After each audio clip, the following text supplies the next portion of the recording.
very excited. You know, we're 2 days away, and the pitching ramp up is your biggest concern entering the preseason. I don't think any program would have a flawless re-entry to that. We did pretty well. We're in a position now where Cam Leiter will throw Friday, Jamie Arnold will throw Saturday, Connor Whitaker Sunday. We feel like those guys had a nice progression into this. And their stuff has been, although different, really good. Leiter gives us some energy and some intensity every pitch. You guys you'll sense that when he rolls out there. I think he has 4 good pitches in play, a good lively fastball, over the top big breaking ball, kind of like Baumeister breaking ball, hard slider, and feel for a changeup. And he's into every pitch. It's fun. Like when he takes the field, you'll feel that energy, and we hope that he continues to develop and do what he's done leading up to us choosing him to throw on Friday. Jamie Arnold, the lower slot lefty, as you've seen, the velocity's been anywhere from 90 to 96, and when it syncs up, it's a really nice climbing type fastball. Changeup come along with that. A little better feel for his slider. The repeatability. We saw glimpses of it last year. Now you hope after that season in the Cape, you start to see more consistent flashes of, at times, what's brilliance on the mound. So we need these guys to both get deep.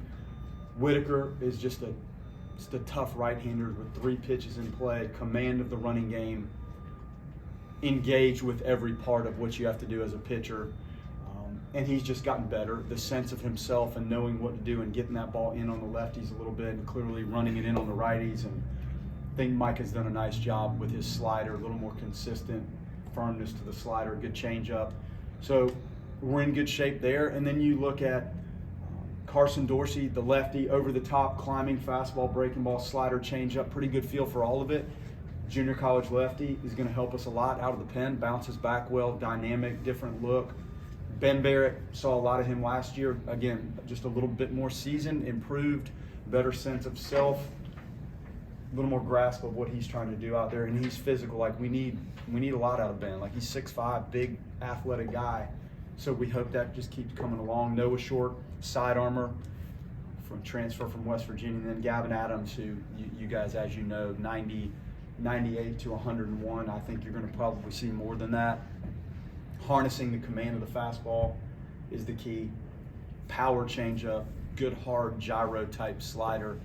So, and I could go on and on. Like you have Oxford and you have Armstrong. Armstrong didn't ramp up great, so don't know that we're going to see him out of the gate. But he'll be a factor in Ox, and some of the guys that we've seen before here are going to factor into this. Then you have on the mound what I call the young guns: Matt Saucer, Hudson Rowan, Brady Lauk. At times, it's been dynamic. Saucer, right-hander, good, lively fastball, and Hudson Rowan got hurt his high school senior year, hurt his knee, so we didn't have him in the fall. But in the spring, you're talking about a freshman that's 92 to 95 with a nice little tight downward breaking ball. I think he's going to help us. And Brady Lauk got hurt in high school again, didn't have him in the fall, so he's kind of working his way back in there. Didn't have a full fall season, just jumped in the preseason. But gosh, 90 to 93 freshman lefty, good stuff. So I like the makings of what I see with the pitching staff so far. Defensively, options behind the plate, far deeper. Holbrook West, Dingus, Riley Jackson, Lance Triple. We have options. Somebody needs to take the lead defensively and show us that they can really command the game behind the plate. But clearly options, and Jackson West is a left-handed bat. That's a nice piece to have back there. You like Cam, as this has crept closer to first pitch of the season, you see Cam's at-bats crisping up a little bit.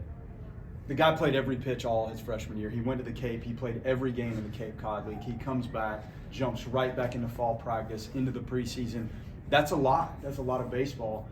But you're starting to see the fruits of that labor and how hard he's worked. He's continued to groom himself at third. Plenty of options in the middle. We talked about it this morning in the office for 30 minutes on what to do in the middle of the field. You have just so many good options. Then there's going to be guys that work their way in and get chances. Lodis, Farrow, Fisher, Kamaka, those guys, you can move those guys around. And we have depth, and we have a little more athleticism and a little more experience in the middle, so that clearly helps. Cantu at first base has been a solidifying force in the infield. He knows how to play the position. It's a left-handed bat. He's physical. He's experienced. So you like the looks of that, and then you go into the outfield, and you know Tibbs is going to be a factor. I think he's one of the more advanced college hitters I've worked with.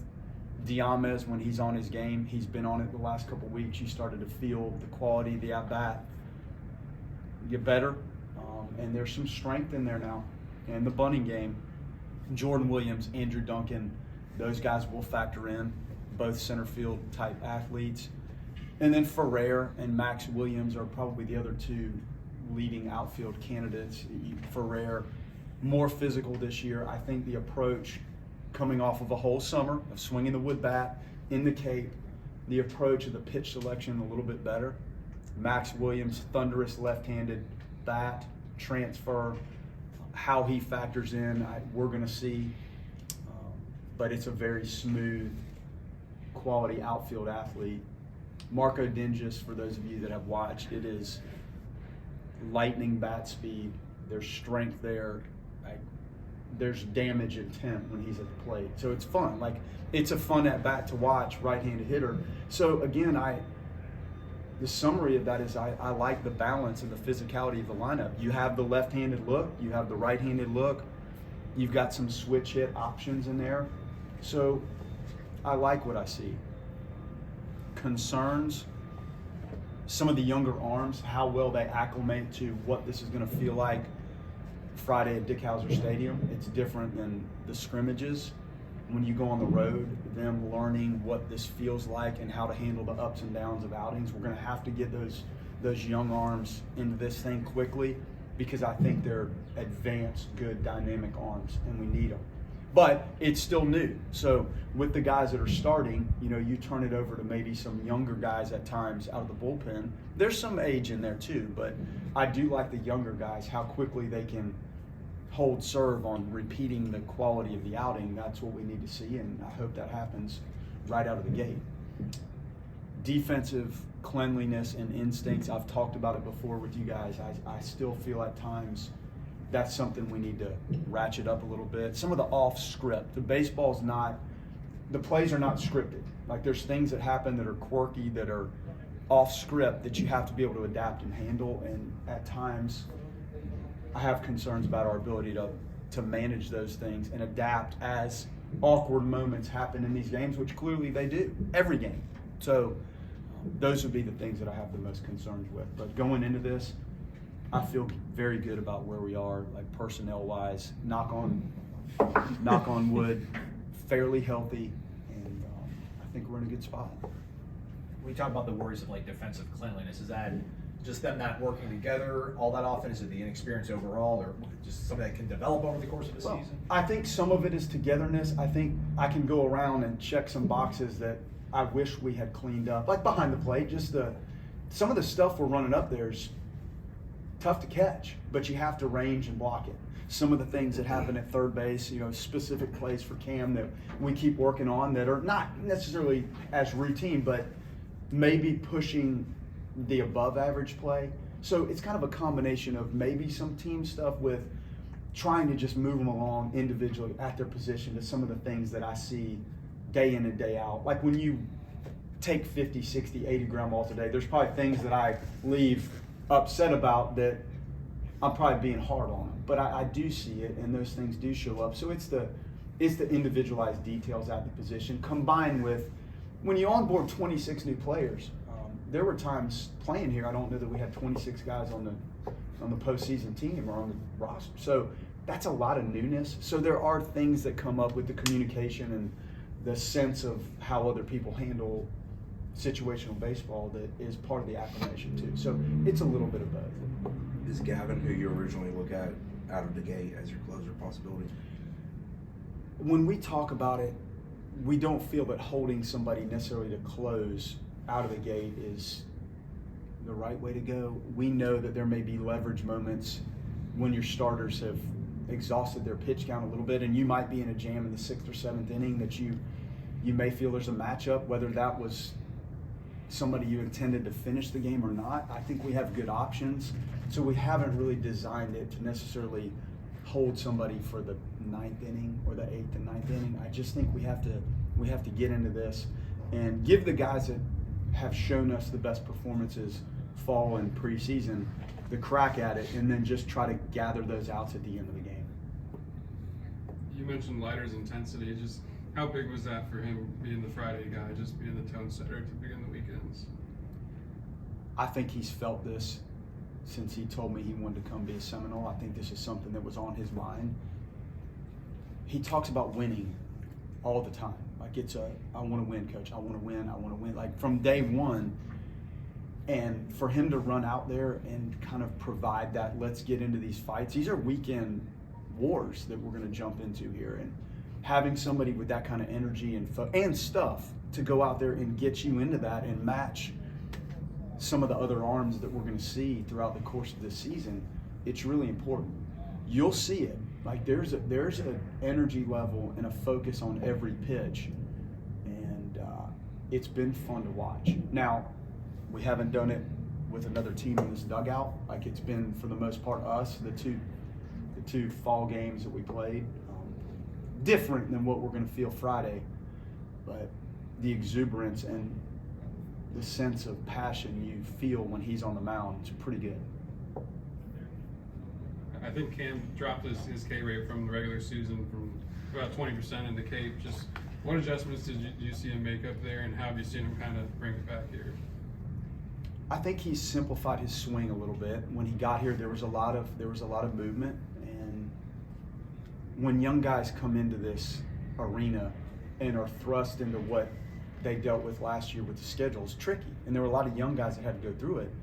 So archiving, like once you simplify some of the mechanics, processing and archiving what these pitches look like, some of these secondary pitches, if you haven't seen it consistently, it takes a little while for your baseball savviness to start to process what Rhett Lauder's secondary pitches look like. It's not easy. So making those mid-pitch adjustments, I think, is the hardest thing. So when you combine simplified mechanics with a little bit more data on what these pitches look like and release point and spin and ways to decipher the fastball from the secondary pitches, I think it's all of that has led him to look a little bit more disciplined at the plate. And he's still going to get pitched very tough. Like everybody coming in here knows what he can do. And when he walks into the batter's box, it stands out, like the presence physically. So he's going to get your best bowls. And I just think it's a combination of simplified mechanics and a better understanding of pitch recognition and approach, like what to look for and how to game plan pitch by pitch. He's done a nice job. You guys added the 2 pitch clocks in here. Do you expect the rules to kind of get forced a little bit more this year? I think there were only 2 called against you guys last year. Yeah, I feel like our team's pace has been fine. When you add the clocks, like the umpire keeping this, it's there. So there may be times you're not quite sure of the pitch clock, and there may have been times the umpires don't start it as soon as maybe somebody running a clock would, and I hope our technology's here so the umpire, the third base umpire, can actually run this from his belt. That's why we put the clock in line with the third base line so the third base umpire can run it and also enforce it. When the clocks are here, it's out there for everybody to see. So you have to be more on point because it's in your face at all times. I think the players are more conscious of it, and we've run it during the scrimmages. So I think we're ready, but it is a nice touch. The one out there under the clock is good, and I like where we have the one up in the concourse there. It's not in any way affecting anything on the field. It's very visible to the pitcher. That one's visible to the hitter, and the umpire controlling it is really good because there were times on the road last year where somebody's operating the clock up top, but the umpire may not have agreed with when they started the countdown. So you ran into that, the clock had expired, but they didn't call it. I think this cleans it up. And because you have visible clocks, it needs to be run that way so there's no confusion.